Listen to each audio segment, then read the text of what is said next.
It's Monday again, fans of German football, and we are back with another great episode of GFC, covering the latest actions in Germany's pro football leagues. My name is Rick, and on my side again today, my good friend Alex. Happy Monday, Alex.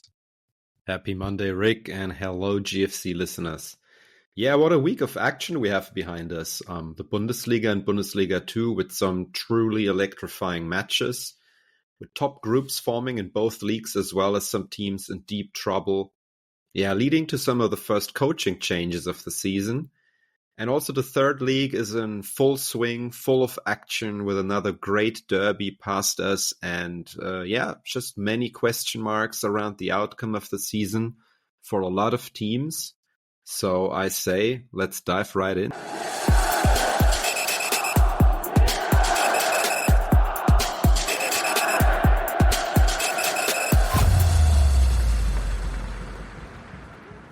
You said it already, Alex. What a weekend. We saw many high-paced games with a lot of goals in Bundesliga 1 and 2. Great matchups, stunning fan activities, and all of that after an amazing first week in the Champions League that we need to touch base on as well. So there will be lots to talk about today. Shall we start with a quick Champions League roundup? And what are your thoughts on the performances of the German teams? Of course, I would also like to get your first insights on the new modus there in the Champions League. Yeah, thanks, Rick. New modus, maybe let's start with that. I have to admit, almost as expected, 3 days in a row of Champions League football are a bit much. I was watching football pretty much all day, at least the Tuesday and the Wednesday matches with the more exciting ones, of course, and I'm pretty sure we're gonna talk about it throughout the rest of the season. A fantastic match between Real Madrid and VfB Stuttgart. Stuttgart's first European game after quite a long absence, and I think it's fair to say they left a proper mark on the European stage in this first appearance. And of course, an amazing Bayern performance. My God, 9 goals against Dinamo Zagreb. I remember a couple of weeks ago, we talked about Zagreb and whether or not it is, a proper opponent where we can kind of properly measure how far this team has become under the new coach, Vincent Kompany. But glorious performance. Sometimes these guys are just so on fire in the Champions League. All of us will remember the legendary 8-2 against Barcelona, and then they just fired 6-7 goals against Tottenham. I remember they scored 7 goals in one game, and now this is just another level. It seems that Kompany is really gaining traction, and most of the players that we debated in our transfer special are also doing quite well. So Bayern seems to be in fine form. Yeah, absolutely. Very, very impressive, and they continue their run in the Bundesliga with a Saturday win 5-0 over Bremen. So I agree with you, they look very sharp. Leverkusen, on the other hand, also had a win on Thursday, which is kind of weird. You mentioned, you watched the Tuesday and the Wednesday game and thought that they were, the better match days. And I agree with you. I wonder if the UEFA is doing that on purpose. But you have this new kickoff time, which is, Central European time. I believe it's 6:45 p.m. Yeah, it's too early. Yeah, also some of the lower end games as well. And then you have the 9 p.m. games with the top games, but they really seem to be on Wednesday and Tuesday and Wednesday. So I'm not sure if I like that, because if you have already 3 game days, why don't you spread the good games a little bit more equal? But overall, it's definitely an interesting mode. Bayern certainly with this win now on top of the table. Leverkusen not far behind with this 4-0 win over PSV. And I have to correct you here, Rick. Sorry to interrupt. I think they played Feyenoord Rotterdam. Not quite the same. And that's absolutely right. Yeah, sorry. I just read an article about Leverkusen versus PSV 30 years ago, so I got those two Dutch teams mixed up, I guess. But yeah, Feyenoord Rotterdam, in Rotterdam, one of my favorite stadium there, by the way. The Kuip or the Koop. I'm not Yeah. sure how you how you spell that in Dutch, but pronounce that in Dutch. But it's a great stadium and certainly a good performance. Nevertheless, on the weekend, they didn't look that sharp against Wolfsburg. It was one of those typical Leverkusen wins at the end, where they scored in the 90th plus minute to win the game eventually with 4-3. But yeah, not as sharp as Bayern. So I'm curious for this matchup on the weekend between Bayern and Leverkusen. It will be one that will certainly determine the direction that both of these teams are going. Bayern now with over 20 goals in 3 games. And Leverkusen, Yeah, that's insane. Yeah, Leverkusen with tied wins, 1 loss over Leipzig. So if Bayern wins this one, I don't know. They're going to be the clear contender for the title this season. That's my feeling. But it's early in the season, so let's see. Yeah, but what did you think about the Dortmund and Leipzig performances? In particular, those yesterday. They didn't come out so well from this Champions League a week. I mean, Dortmund won the game. Leipzig lost it after good game against Atletico. They got a late 2-1 scored against them. But then, yeah, the Bundesliga performance were so-so in the case of Leipzig and really devastating in the case of Dortmund. How did you see that? Yeah, exactly. I was going to say Dortmund, even their game in the Champions League was not fantastic. I think they pretty much dominated the last 30 minutes, I would say. But I think 3-0 it seems better than it was, to be honest.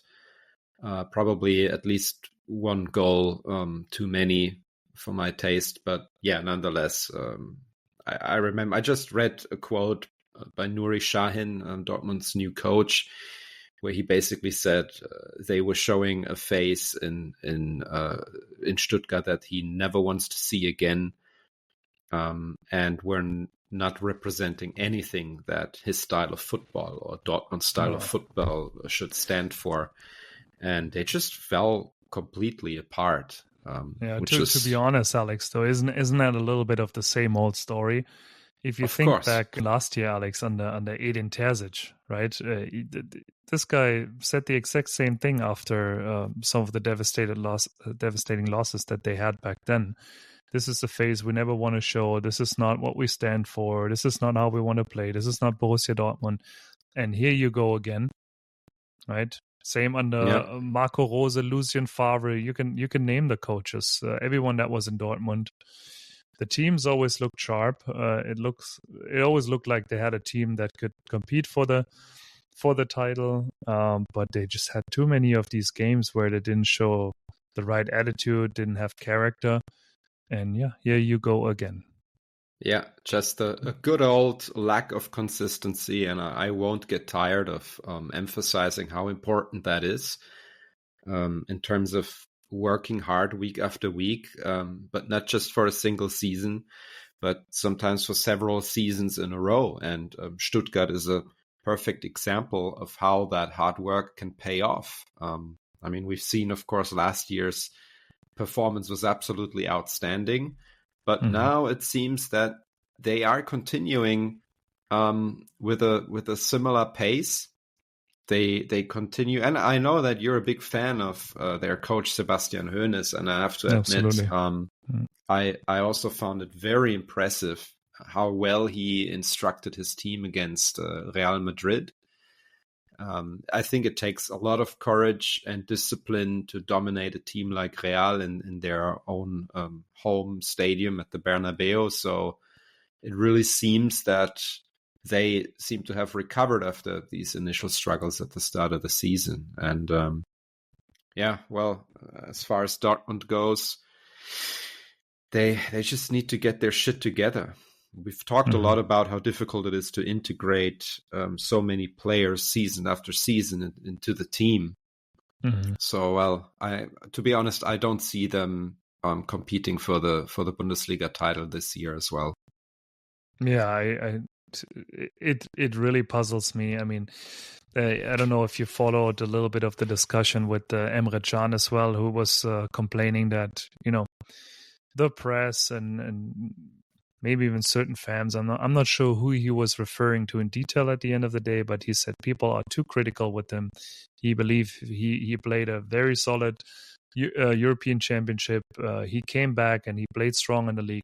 I see him yesterday in Stuttgart, and I think it was the game was already sealed. It was probably the 5-0, but he loses a simple ball in the midfield, and then Undorf scores that 5-0, and I go, okay, look, if you're the captain here, if you want to lead by example, those are things that cannot happen to you on the highest level. Again, you just wonder, you should have the quality to perform on the highest level week after week, and then you win, you lose a game 5-1 in Stuttgart. Yeah, classic Emre Can moment. Yeah. Absolutely. Yeah. We talked a little bit about the clearly divided league between good teams and bad teams in Germany's top flight. So while there's a general division between good and bad, we see a lot of action and a lot of competition within those two tiers. And I'm curious how this is gonna end up by the end of the season. For example, at the top you have outside of Bayern, Leverkusen, Dortmund, and Leipzig, you have Freiburg there, you have Frankfurt, Stuttgart, Union, that all have good chances from my perspective to secure one of these spots in Europe. And this already takes you down to the 8th spot in the table. So some of them will not get a seat. I share my feeling with you. After this weekend, I really think I misjudged the Bundesliga last week by saying it's predictable. This weekend was the real opener for me. There was a lot of actions. There were some upsets, and teams didn't perform how you expected, and then you see this top section kind of forming, and you see a lot of interesting scenarios for the season. So it was quite exciting. But what are your thoughts? Yeah, I actually too have a good feeling about the Bundesliga this year, and I've been very critical about the Bundesliga in the past, especially after these 11 years of Bayern championships in a row. In my view, the Bundesliga is still lacking behind the other European top leagues in terms of attractiveness, but I see it slowly changing. I think the field has moved closer together again.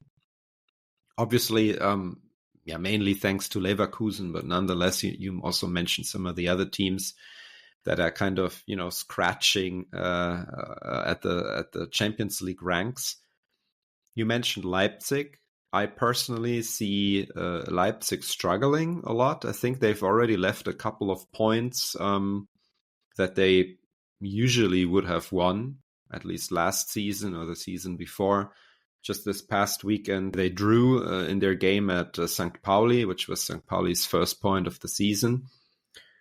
So yeah, I think overall, it's going to be another exciting season. There are, as you mentioned, 3 points between the 2nd and the 9th currently. But then there's also only 3 points between the 9th and the 15th. So at that point, you're already, down to the relegation fight. You mentioned Frankfurt, who are in a very fine form these days under their coach, Dino Topmöller.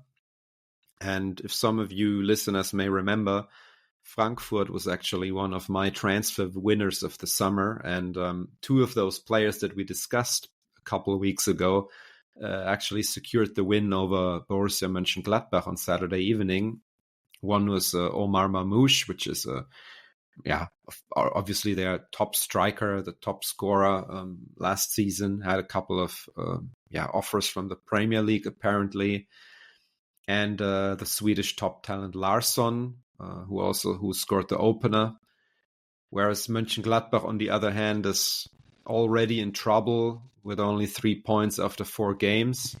And since we're we're already discussing where the next coaching change is going to happen. I wouldn't be so surprised if we may see it happening in Mönchengladbach soon with their coach Gerardo Seoane.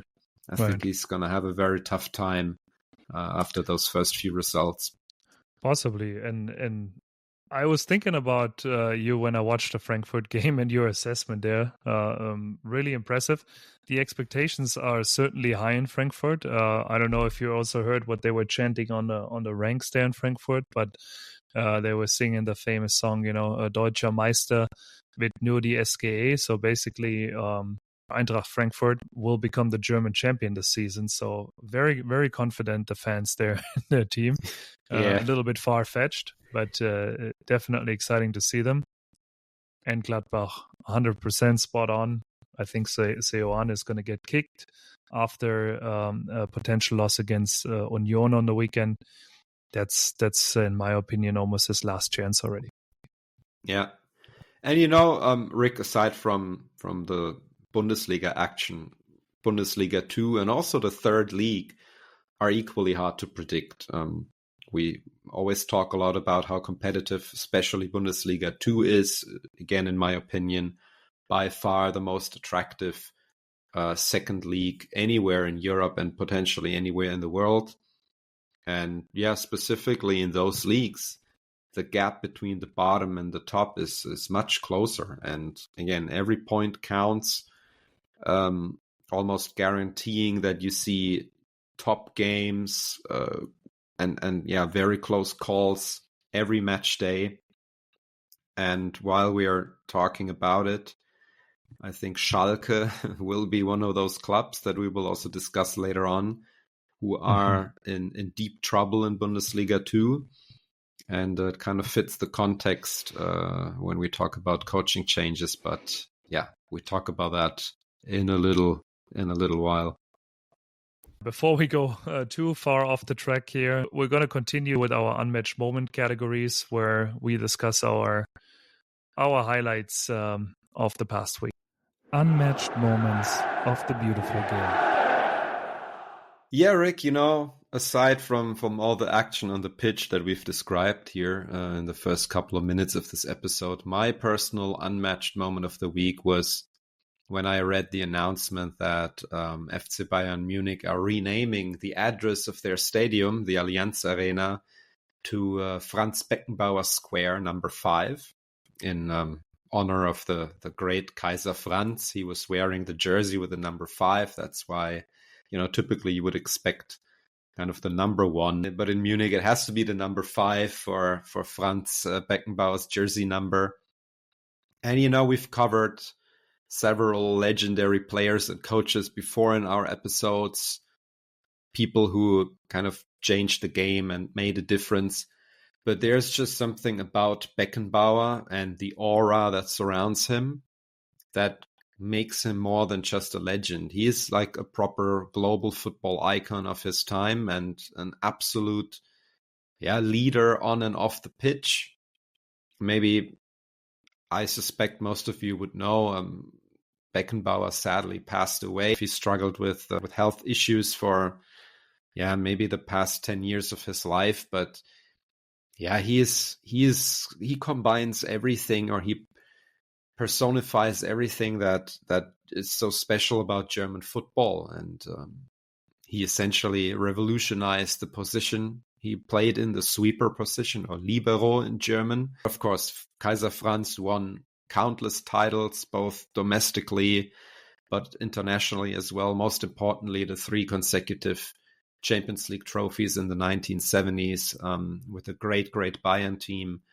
And then the second World Cup trophy for Germany in 1974, a title which he won again as a coach in 1990, which finally elevated him into the, forever Hall of Fame of football.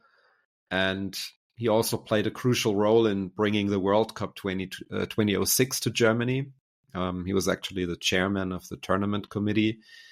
So he deserves to be honored. And in Germany, they say it is the greatest honor you can give to a person by renaming a street or square or whatever after them. And that's exactly what they did. So, Really? kudos, thumbs up to Bayern for this gesture. I didn't know that, but thanks for enlightening me on that German saying that's the biggest honor. No, but certainly if it is, then Kaiser Franz definitely deserves that. And whether you're a Bayern fan or not, his death definitely was a shock. I would say to every citizen in Germany, just because he was known, beyond sports, obviously as a German personality, probably the most known, most famous German worldwide, and to German football, something where you wish for more true icons and leaders that would step up to that level. Yeah, exactly. Yeah, but a great pick, Alex. I have to agree with you. And obviously, a great gesture by Bayern Munich to do that. Mine is not as fancy. I actually picked the game / fan performance, and it was mentioned earlier already a little bit in the intro. The great performance of VfB Stuttgart in Madrid. Yeah, what a night, Alex, for Stuttgart there. As we mentioned earlier, the game ended 3-1 at the end for Madrid. Real was playing its typical game. Stuttgart's performance, though, was sensational. They could have taken a win away from the Bernabeu. They played with confidence. It was hard to spot any quality differences between the two teams. Stuttgart just wasn't able to convert. That's something that they have to work on. For a game against Real Madrid, they had too many chances, and they just didn't convert them into goals at the end of the day. The only guy that made it on the scoreboard was Undav with his equalizer at that point, 1-1 equalizer. But then Real ended up wrapping up the game after a individual mistake by Nübel, the goalie. Unfortunately, I was a little bit sad for him because he's another great talent, and I really hoped for a good performance there. But yeah, it was his mistake after corner, and then the 3-1 was a counter attack caused by Stuttgart's high lines. Obviously, they tried to score late equalizer, so yeah, it was just a counter attack. Again, impressive by the, I think, 18-year-old Brazilian player Endrick. So kudos there also to Real Madrid to have players like that in their rows. But yeah, on the fan side though, clear winner Stuttgart again. Not a big fan of Spanish supporters anyways and what they're doing in the stadium. I think in my opinion it's a typical event crowd. Yeah, pretty much so. And Stuttgart is the complete opposite. I mean, they marched with 15,000 people through the city. 5,000 people, around 5,000 Stuttgart fans made it into the stadium at the end of the day. The other 10,000s were watching the game somewhere in the city. But then, you gotta love some of the videos, like the video that went viral about the Stuttgart fans taking over the VIP areas in the Bernabeu, chanting their famous song, Stuttgart International. After all this shit, as they're singing, referring back to their times in Bundesliga 2 and the countless fights of relegation they went through, they were going back on a journey. Stuttgart International. Yeah, kudos to you guys for making that trip to Madrid, and we're looking forward of seeing more of that for the common Champions League games of Stuttgart. Yeah, for sure. Hats off to you guys. Massive crowd. And it also shows how German supporters can get fairly creative in terms of getting access to even an away section or a home section of a stadium like the Bernabeu. So I'm very keen if any of you can explain me how you guys got access to this VIP zone. I believe a lot of those tickets might be season tickets or reserved for sponsoring partners and so on. So very well done. And yeah, to be honest, Rick, when I saw that Stuttgart qualified for any European competition early on in the season last year, I knew that Germany's fan culture is going to be properly represented, and that's exactly what they did. So yeah, good stuff. Absolutely. And we'll probably see the opposite here in the Hoffenheim game next week. That's probably one of the ones that I'm not going to watch again. with 20 people Exactly. traveling to where they going to Sweden or yeah. Denmark, I don't even know. But yeah, certainly worth a fantastic takeaway as well, this one, the Stuttgart performance. So let's move on to the next category and see what else we had on our radar this week. Fantastic takeaways. Highlights from the stands. As we said last week, and as I kind of announced, I have to talk about the top game of the second Bundesliga between Kaiserslautern and Hamburg, and my own personal stadium experiences. As some of you may remember, I actually went to the stadium. I saw the game. I was there in the stands, and like I said last week, it was going to be a brilliant football day, and it was a brilliant football day. Two massive clubs, two great fan bases, late kickoff, sold out stadium with nearly 50,000 fans. So it was just the perfect surrounding for a night to remember. And on another note, there's no real rivalry between those two clubs. So the atmosphere in the city before the match was actually pretty great. Hamburg, of course, comes with a large crowd wherever they go, and a lot of their visiting fans were having drinks in the pubs and bars before the match. So it was a really nice atmosphere all throughout the day. And then, for kickoff, both fans had prepared choreographies on their respective ends. Kaiserslautern kind of pulled up a massive banner above the heads of their home fans that read in German something along the lines of the Betzenberg as a work of art. Betzenberg is another synonym for the Fritz-Walter-Stadion, kind of named after the hill, or I can't call it a mountain. It's more like a hill in the city, and the stadium kind of was built on top of it. So it almost looks like a crown that sits on top of the entire city. Also another perfect example like what that club means and represents for the city, which is, other than that, not a very famous or very big one here in Germany. But anyway, alongside the banner, there were countless flags in red and white, and a solid amount of red flares, because again, it's a late evening game, and you wanna put out a bit of fireworks here and there to make it look nice. But also Hamburg, on the other hand, they prepared a choreography in the away end with some sort of a 3D version of their club logo, which they pulled above the heads of their fans, and then also a large number of white flares to top it all off. So great intro on both ends, and the game was, of course, super thrilling. Kaiserslautern went up 2-0 in the first half, and Hamburg eventually came back, scored a super late equalizer in the pretty much last minute of the game. And you could see everyone on the away end just absolutely losing their shit and freaking out. It was just a perfect Bundesliga 2 game, like a proper top game. Mm-hmm. Period. Absolutely, yeah. I had a feeling that you're going to pick that one. Obviously, you were in the stadium, but besides that, I watched it on TV, as I said earlier. It was a fantastic game with fantastic fans on both ends, and I really enjoyed watching every second of it. In terms of the performance of Kaiserslautern, I know this is fantastic takeaway, so we want to touch on what the fans did, but the team of Kaiserslautern has a lot of potential. They could actually, from my opinion, if they would get the defensive issues under control, they could play a role further up in the table, potentially even push for promotion to Bundesliga 1. But they just it's always the same scheme. They go 2-0 ahead, and then they get the equalizer.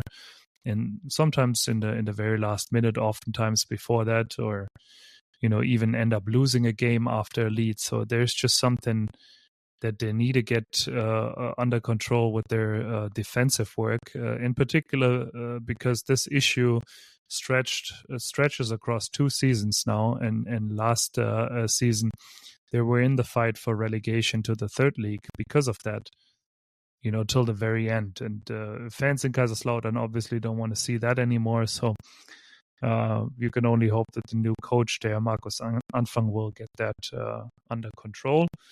And that game that Kaiserslautern has on the weekend in Regensburg will be one that certainly will determine the direction this team is going this season. So for me, it's a must-win for Kaiserslautern. Yeah, but we will see. Yeah.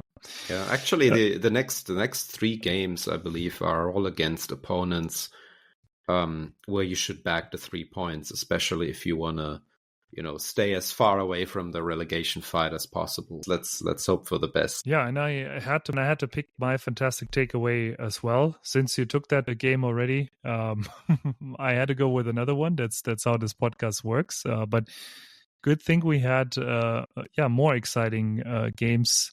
And as you know, from time to time, we also want to include the third league, as again it represents a lot of traditional German clubs and great fan matchups as well. So this week we had in the third league a matchup between Dynamo Dresden and Hansa Rostock. So 2 traditional teams from Eastern Germany, and this is certainly a very controversial one, Alex. The Hansa Ultras had released a letter about their opponent in Arabic font before the game, with an image of Osama bin Laden in the background, ending that letter with "Hansa is great" in reference to God is great. So of course, the press jumped on this, stating it was a scandal and that all of this is going too far. And of course, it's all debatable, if a line was crossed here. But as we know, Hansa Rostock and Hansa fans just have that reputation of being a little bit over the edge. Yeah, so, just a little. Just a little bit. But I got to say also the Dresden fans, not much better, not much classier. They responded to this whole thing with their intro choreography, showing a hunter with the rifle pointing on the Hansa fans that are obviously positioned on the other side of the stadium, stating that hunting season is open. So yeah, another provocation, a very provocative matchup overall. But that's exactly what you would expect from a derby in Eastern Germany between 2 of the biggest, Eastern German clubs. And that's how it is. I have to give it to them. It's very entertaining to see these guys because, controversial or not, it's also extremely creative. Like, you have to come up with this stuff first, and it's not always easy. So year after year, it's not just that one particular fixture. There are other games where, as you said, they might have crossed a line or at least walked very, very far out on the edge. And that's just their style. So again, I have to give it to them, very peculiar. And at least for the sake of our podcast and our conversation here, they also keep producing great content, honestly. So absolutely. Yeah. Yep. It's to be personally, I like this vibe. It adds a bit of extra spice to the league, and I would love to see this fixture take place in second Bundesliga. It would just be the cherry on the cake. Yeah, it's definitely the platform both of these teams deserve. So I'm in agreement with you, and a derby that's always full of conflicts and issues between the supporters, and as you know, other conflicts and issues, but on another level, we're always discussing in our category Clubble Trouble. So why don't we continue with that? Clubble Trouble. Painful to watch. Yeah, and we will start with a sad topic for all fans of Barcelona, but first and foremost of the German national team. Marc-Andre Ter Stegen ruptured his patella in the right knee this weekend and will be out for months, Alex. What a tragedy for him, causing a lot of question marks for Barcelona, but also, of course, our German national team. Yeah, look, this is just super sad and frustrating for Ter Stegen. Of course, I I want to say get well soon and stuff, but nonetheless, we all know the position he's in right now is a very, very difficult one. And it's particularly frustrating because he's such an outstanding goalie, and he has been for many years now in most, if not all, other national teams in this world. And I say this with a bit of confidence, he would undoubtedly be the number one. But of course, here in Germany, he had to kind of stand by for Manuel Neuer for all these years. And we discussed Manuel Neuer as well. For many experts, he's one of the 2-3 best goalies of all times. So this was what Ter Stegen was up against for the past decade, essentially. And now, after Neuer's retirement from the DFB a couple of weeks ago, this number one position that has such a massive meaning for German football overall finally became available for Ter Stegen. And we were kind of all expecting that this would be the late start of his era in the DFB. But now with Ter Stegen out for many months, Coach Nagelsmann is essentially back to square one, right? And in my view, the race for the goalie position kind of starts from scratch. On that note, ironically, Manuel Neuer became the number one under very similar circumstances right before the World Cup in 2010 in South Africa. You may remember Yeah. René Adler was supposed to be I was pro René Adler back then. Yeah. I remember that we already had heated debates all these years ago. And he also got injured right before the tournament. And Manuel Neuer stepped in, and the rest is history, of course. Absolutely. Yeah, and now you can, fill a whole episode again just on what's going to happen there. Do you have to bring Neuer back is probably what some of the experts are now calling or questioning, which I don't think he will come back. There is quality and there's depth in the, German goalie top 5, I would say.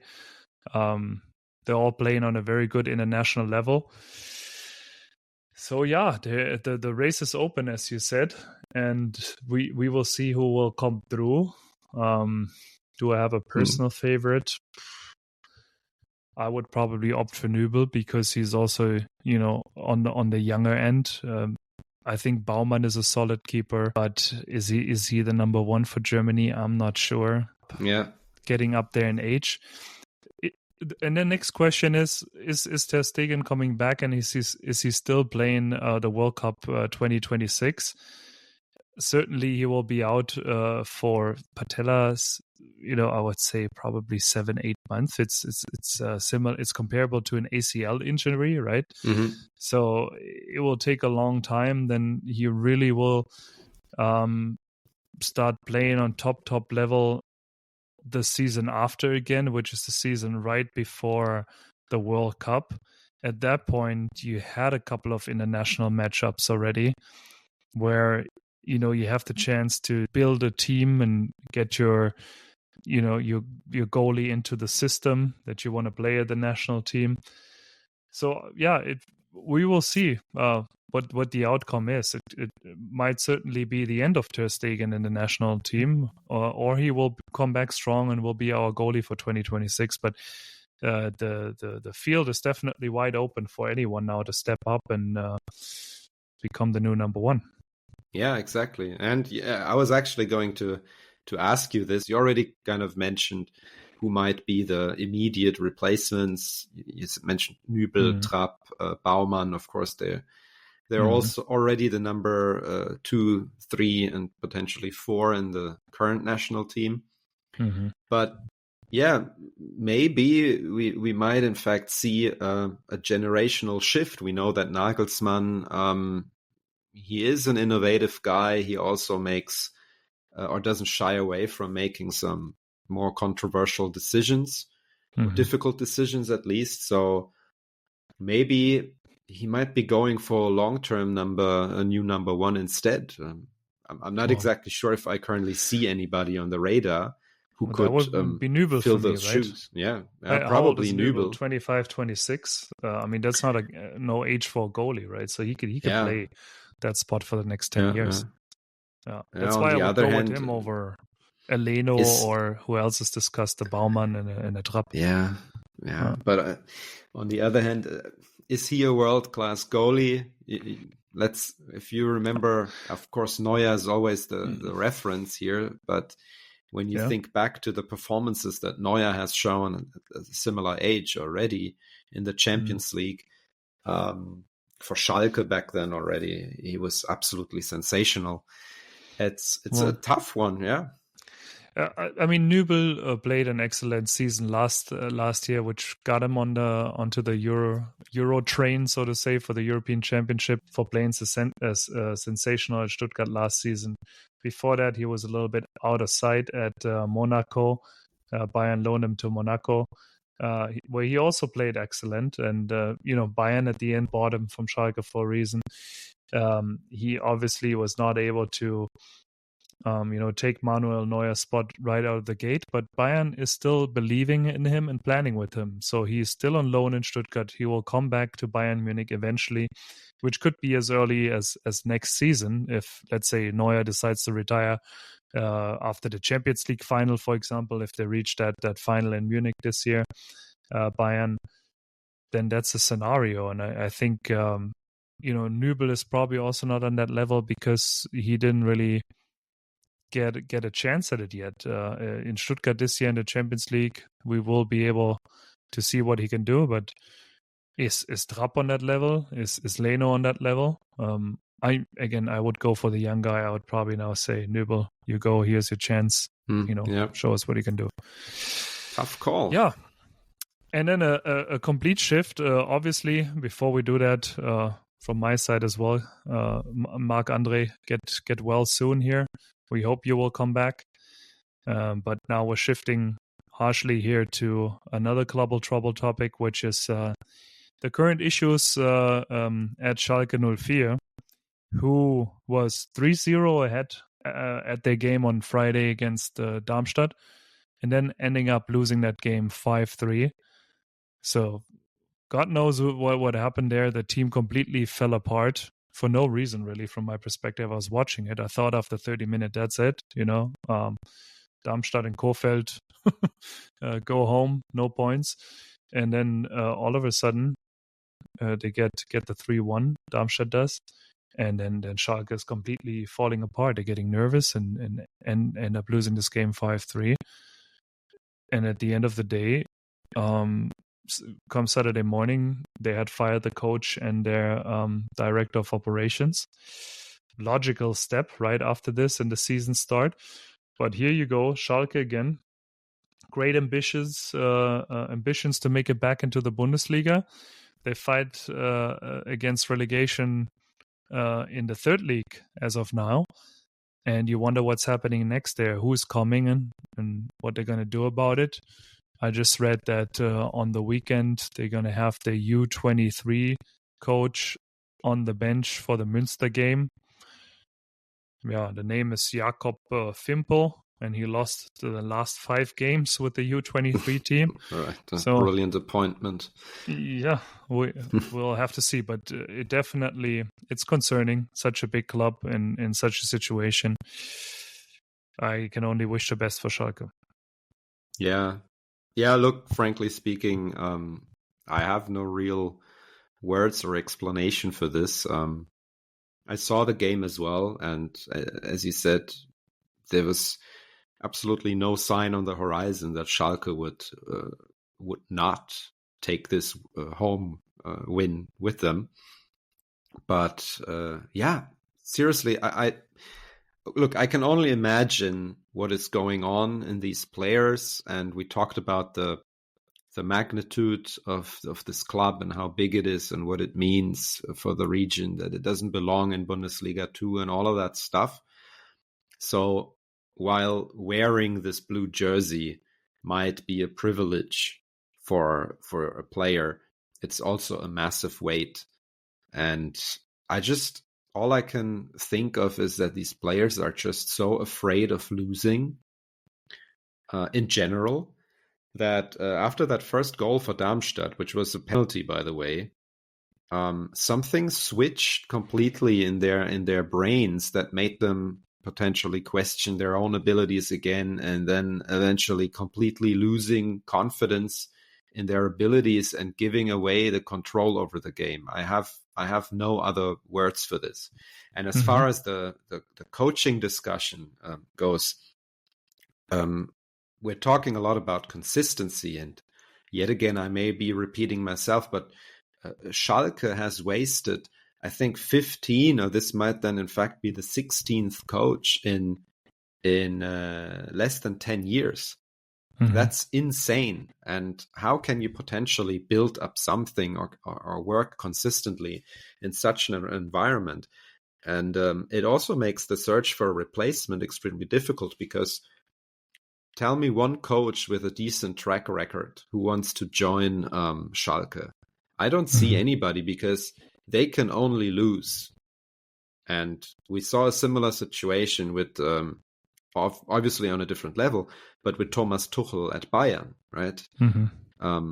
That's why they just needed a fresh start with someone like Kompany who hasn't been working at very big clubs before. Yeah, and which whoever is also comes not the top tier, right? Because they don't want to, get a stain on their reputation at the end of the day. That's why it has to be someone that sees it more as an opportunity. Yeah. So anyway, Schalke is going to have a really, really tough season. And we've seen other big clubs fighting for relegation for the third league before. Again, I can only mention Kaiserslautern as an example, a big club. Not quite the same size, but a traditional club with a long history. They had to spend a couple of dire years in League 3, and it's not fun. And I could well imagine that a club like Schalke will just break apart if that happens to them. So they need to turn this around urgently.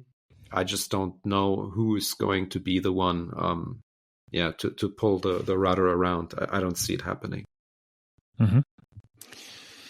Yeah, we will stay on top of that for you, and we'll certainly watch where Schalke's way this season is going. But we need to move on to our last category today on the true highlights of next week in Schedule Ballers. Schedule Ballers, what's kicking next? What's cracking next week, and what games should GFC fans look forward to? Yeah, personally, I'm very much looking forward to the opening game of the next Bundesliga match day on Friday night. It's the small regional derby between Dortmund and Bochum. As you may know, the big regional derby is typically between Dortmund and Schalke, a rivalry that is, in terms of magnitude, kind of similar to Inter versus AC Milan or Celtic versus Rangers. But as we've learned today, Schalke is unfortunately no longer competing in the top flight. So this year's regional derby is a bit smaller in terms of scale. But nonetheless, I'm sure that the supporters of both teams will be equally passionate about it. And, even though Bochum does not have a very large collection of trophies, it's still a very special club. They've got a strong connection to their fan base and, almost like a communal feeling to it, which is deeply rooted in their DNA, so to speak. The supporters paid back with a lot of loyalty. They're passing it on to future generations as well. So, it's a nice club. Modest but resilient might be two words that describe this club quite well. And it's just one of those clubs that represents more than just football, irrespective of the results on the pitch. But nonetheless, in this game, I guarantee you they're going to fight for those 3 points. There's no question about it. And I hope it's going to be a very entertaining one. Yeah, certainly. I think it's going to be entertaining, and it's one or the other club we will probably discuss next week in Global Trouble. I have a feeling, Yeah, unless it's That a might tie. But happen. even then, a tie might also be upsetting to Dortmund, and they will question what's going on, because then it would be the third game already where they're losing points. But certainly in Bochum, if they lose in Dortmund, and that could be if Dortmund plays, on the top of their capabilities, then it could be a pretty devastating loss for Bochum. When you saw them in the first games and how bad they were playing at times, just got a late equalizer against Kiel again this weekend. So there, you can hurt them really bad, and with that, I think it's already the end of Coach Zeigler there. I think they're gonna do something about that and potentially fire the coach if they will lose this game in Dortmund.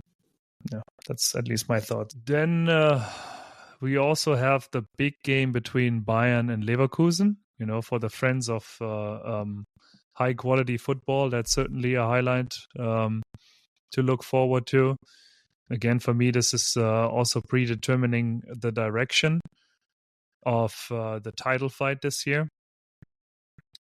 And yeah, tendency is that Bayern is going to come out up top, but maybe Leverkusen is good for another surprise then, Munich. Yeah, absolutely. And yeah, nothing to add here. It is obviously the top game of the Bundesliga this year, and it could be almost pre-decisive, as you said, for who is gonna be the primary contender to take the Bundesliga trophy away this year. Let's see. I will be watching for sure. Yeah.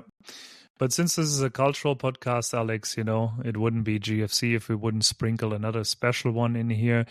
I went very deep on the chart, and I took a look in the third league as well, and I came across against Alemannia Aachen against Waldhof Mannheim. So if I see those two teams, I see the supporters behind it. I thought it's a really neat matchup in the third league. What are your thoughts on that? Yeah, it's actually funny that you mentioned this. I also took a look at the table of the third league earlier today, and I was like, all right, these guys are playing against each other. That adds a lot of quality to League 3. Another separate discussion is, by the way, the overall attractiveness of the League 3 in general, with all these second teams of professional clubs in them.